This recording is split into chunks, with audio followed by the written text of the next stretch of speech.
Wow! Tara na guys! Good afternoon sa inyong lahat! Amazing! Magsikain na tayo! Adobong babi. Wow! Isa lang naman tayong kumain ng ganito. Adobong babi.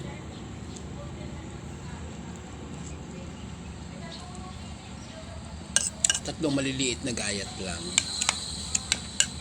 Para control. Kasi nagbulang lang ako kanina. Diba?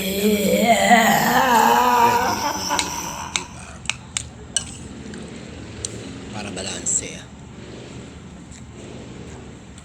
And besides, no wonder kung bakit talaga mahilig ang karamihan sa baboy.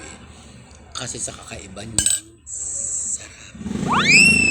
Ang baboy talaga ay masarap. Ating tabi po sa mga Muslim na kumakain. Pasensya na po kayo. Kami lang ang mga Kristiyano at talagang hindi mapigilang kumain ng babi. Okay? Thank you so much for watching.